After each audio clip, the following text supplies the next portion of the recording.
Well, over the last decade, South Africa has undergone a quiet revolution as we have refined our taste for good coffee. In its cover story this week, Finweek takes a look at some stunning entrepreneurial success stories and unpacks the economics behind the South African coffee industry and the opportunities it has thrown up for business-savvy South Africans. Garth Tennyson, Finweek journalist Jonathan Robinson, founder of Been There, and joining us from Cape Town, David Dundee, founder of Truth Coffee, my guest for this segment of the show. Welcome to you all. Mark, as per usual, good to have you back with us. But of course, talk to us about what inspired this story this time around. Okay, there's a small caveat to this. I have a bit more insight when it comes to beer and strippers and that kind of thing. If you look at some of our other, there we go. When you look at some of our other cover stories, but I'll put my hand up and say I'm not a coffee drinker. So it took me a while to get sold on. To get excited about this. Yeah, for sure. And I think when Mandy went out, she looked at it and she said, look, there is this revolution happening. There's some very lacquer stories out there. There are entrepreneurs popping up across South Africa. You can look at the famous brand story where they're also getting into the coffee market. You know, there's a really interesting thing happening in South Africa in terms of coffee. And I was just intrigued by the size of the numbers. I mean, they're saying that there were 3.2 billion rand was spent on coffee for the 11 months last year. I mean, this is a big industry and it's growing. And there's something cool about it. And I mean, Garth and I were chatting a bit off air, where essentially, you know, we talked about the thing with beer, where South Africans seem to be having this appreciation for products that have been invented and have a little bit of extra effort. We're not talking about cheap commoditized things anymore. Mm-hmm. We're seeing really interesting things happening where people are investing in the quality of the product. Mm-hmm. And that seemed to come through very strongly in this story as well, that South Africans don't want cheap and cheerful anymore. They want something that they can actually appreciate. And of course, prepared to pay 20 or so rand for a cup of coffee if it's a good quality cup of coffee, and it comes with the whole personality of a quirky stall. Yeah, I think it's exactly what Mark said. There is this quiet revolution where people are starting to move away from this kind of franchised, commoditized landscape where everything's the same. Traditionally, I think South Africans like to know what they're going to get. If you put your 20 rand down and whatever you get, you want to know that it's going to be okay.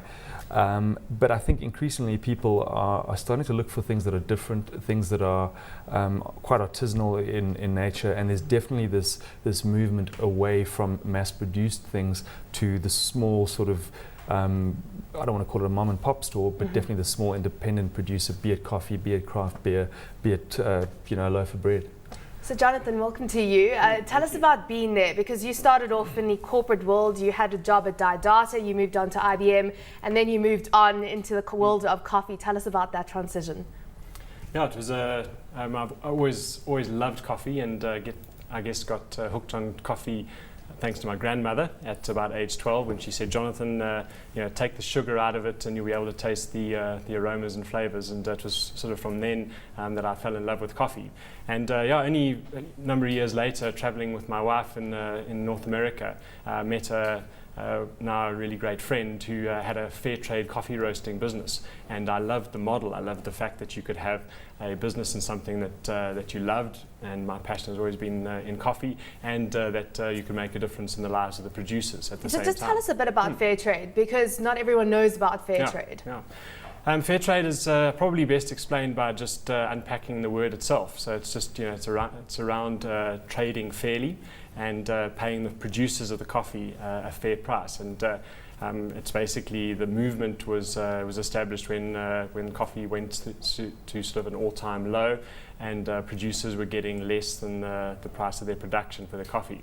And so fair trade at that point sort of was established to say, let's set a minimum price that no matter what happens in the market, that farmers get a price that they can at least look after their family and put their kids through school. In our case, we've taken it a whole step further, and we call what we do direct fair trade, meaning that we have very direct and long-term relationships with our producers. So I travel every year to Burundi, Ethiopia, Kenya, Tanzania, and Rwanda. We have established relationships with specific communities with the aim of not only paying a really great price, because we pay a great price because we rye amazing coffee, but we've also been involved in agronomy programs to help producers increase their yields, which to me is one of the key things for alleviating poverty in Africa. There was one of the interesting comments you made in the article itself was looking at this idea of fair trade. I mean, we live in a world where it's almost get your supply chain as cheap and as lean as possible, and sort of push out as much product, and hopefully you, being the last person in the chain, ultimately make the most money out of it. Yeah. But one of the comments that came through was that you actually need a sustainable supply chain. You need to look after everybody who earlier in the process to make sure that the product comes through. I mean, maybe walk us through that thinking there. Yeah, absolutely. I mean, I think what we've discovered is that yes, it is a desire of mine for producers to have a fair price and to have a great price, but we're also paying for amazing quality coffee, and I think if you don't look after your supply chain, we find last year the coffee price went through the roof, and what happens in that sort of market is that producers start defaulting because you've negotiated a contract, the price is going, they don't care that they've got a contract with you have no relationship with them, the price is gone, they just don't deliver your coffee and they sell it on to someone else. And during that time we had probably 6 containers of coffee arrive, and we had absolutely no defaults, and we have a relationship. We talked about the price, we upped the price to some of our producers on some of the contracts that we negotiated, because and you're not going to get that unless you have that relationship along the supply chain. Let's bring David into the conversation. David, of course, joining us from Cape Town. He is the founder of Truth Coffees. So David, tell us about where you source your coffee from. I mean, do you have a focus at all on organic or fair trade, or a different type of model? In a word, no.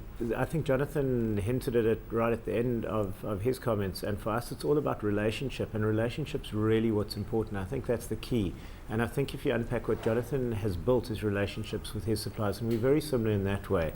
The whole ethos of us is also fair trade like Jonathan, but fair trade in 2 words, not 1 word being a certified model. We just don't believe in that, and I think if you ask Jonathan, you'll see that the price that he's paying for coffee is so much above the fair price standard, which it has to be to get the kind of quality that we get. But our primary chase is quality of bean, and not whatever status the bean carries with it, just what it does in the cup.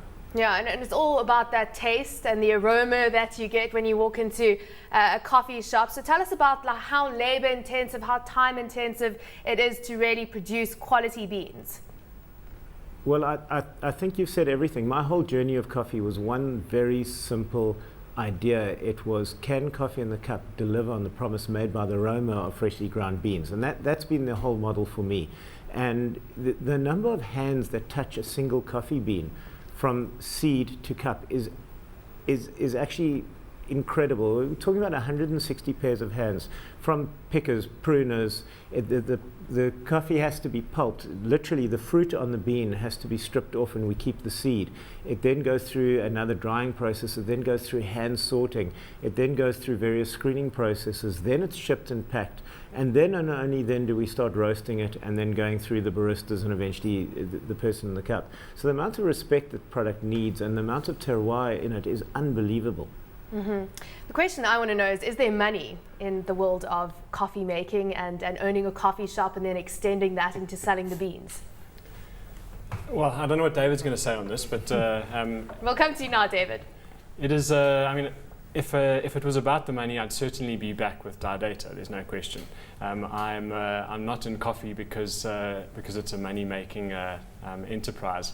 I would like it to be a sustainable enterprise, but in terms of getting into coffee, I have so many people come and sit with me because we're primarily a wholesaler of coffee, and we have people coming to us all the time wanting to open up a coffee shop, and it's a tough world, and people I think are get excited by the price of the coffee, and they see what they pay for it, and they think, the margins are fantastic. But you have to sell a lot of cups of coffee to make a sustainable coffee business. So you're asking me in a year of after 2012, which was a tough year in coffee, particularly for us buying coffee priced in US dollars with the rand dollar doing what it did. It was just a challenging time to source coffee. So, and one would think almost the rand hasn't really recovered. It's going to continue that way.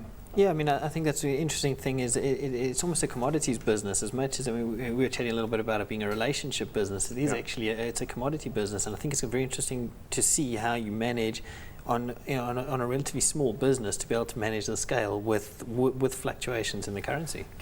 Can you actually talk us through the trade aspect of it? Because I was chatting to you earlier on, and you said you only source from Africa, and you deal directly with the producers. How does that process work? If you can explain it to us.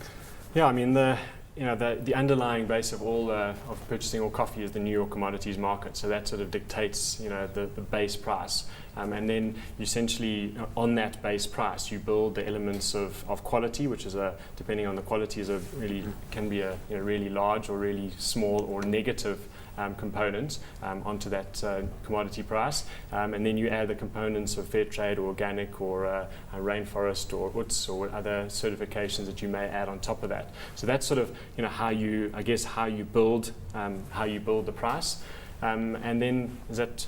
Well, I'm just wondering on a micro level, do you phone up guys in Ethiopia on a farm and say, I need X bags put on a plane? I'm just wondering the practicalities of it. How does it work? Logistics, really. Yeah. So I mean, basically, when I got started, I contacted got to know a broker in that stage in Switzerland, and he put me in touch with a variety of local producers and exporters in Ethiopia at that stage, and I headed off with my backpack and landed up in Ethiopia for 10 days and was taken around by a variety of sort of producers and shown washing stations, and it was then that we connected with the Fero Cooperative, which is a small cooperative in the hills in Sidamo and Ethiopia, and we've developed a relationship where it's a very transparent thing. The price is built in the way I described in terms of looking at the market and quality, etc. And then we just we'd sit and discuss it and peg a price based on the quality of the coffee, and the prevailing market price is obviously a factor as well. And then from there, I use the guy that I've worked with in Switzerland to do the logistics, because one of the things that you can't afford as a small entrepreneur and a small roaster is to land up with a container of sand costing 1.5 million rand. So you want to make sure that you get your logistics right and that you don't get your coffee stolen on the way. And so there's some really interesting challenges with getting your coffee from Bujumbura to Dar es Salaam and onto a ship and out. And so I'm a firm believer in doing. And focusing on your core competencies and let other people do what they do best, which in his case is the logistics around the coffee. You sound like you could have a piece of advice or two for those wanting to get into the distribution business in Africa.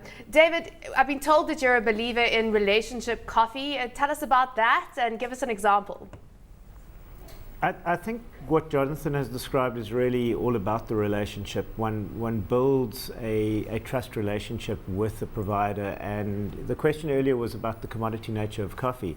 I think if one's going to succeed at the upper end, in the niche end of coffee, one can't get into that commodity world at all. One can't risk it. One needs relationship with supplier, with the farmer. The farmer knows who you are, you know who the farmer is. There's a trust relationship, as Jonathan was saying, when the market turned like last year. It's essential. You're just not going to get anything coming through. And that's important for each and every core part of the coffee components. I mean, I buy coffee from 7 different countries on 4 different continents. One has to protect those relationships. Can imagine, waking up in the morning, you're looking at the price of coffee, you're looking at all currencies like anyone in the market would be doing, David. But tell us about making money in the coffee environment, in the South Africa's coffee economy, because I know Cape Town, very competitive. There are lots of quirky coffee shops there, lots of choice. So what is your business model and what's your plans going forward? It's a very interesting question, because a lot of people are getting price resistance on a cup of coffee, and I've been in the coffee business for quite some time, and I remember when the price of coffee was starting to approach 10 Rand a cup, and it got stuck there for about 4 years. Everyone was too scared to broach 10 Rand, and eventually it went over, and it tumbled over from 10 Rand to almost 15 Rand overnight. And then it stuck there for a while, and at the moment it's doing the same thing at a ceiling price of 20 Rand, which is quite interesting, because go over to Australia and you're going to pay $4 to $4.50 for the same cup that you'd be paying 18 to 25 Rand here. And it's scary when you realize that they have very similar cost structures to us. Same thing in Europe, the same thing in the States. Our coffee's no cheaper here. Our labor per cup is probably no cheaper either. And most of our other input costs, our machinery, is exactly the same price. So I think there are a lot of challenges here. Certainly, we've got a pricing structure that has peaked above the 20 Rand mark, and we're selling some very special cups at 25 Rand a cup. But I think that is a short-term challenge for a lot of people getting involved in coffee. The margins, as Jonathan was saying earlier, look fantastic when you look on the outside, but it's both a margin and a volume business, and it has to be pitched pretty quickly. I see time and time again people coming into the industry. As Jonathan said, we're both wholesalers. You have people with lots of energy wanting to open a coffee shop, and they've got absolutely no business model. And as in any product, you need to know where you're going, where your USP is, how you're going to compete, what your market looks like, and one has to leave something on the table for everybody right along the supply chain. Can I ask a controversial question? Go ahead. I'll put it to It's a both. Friday. I love that. I'll put it to both the coffee guys. What do you think of civet coffee? I forget the proper name, but essentially it's a. Jonathan, please let me field this. The Kopi Luwak one. Yeah, that's the one. And David, you can go second. I was very keen to try it until I read that the animals get sort of caged and sort of force-fed coffee beans and get treated appallingly.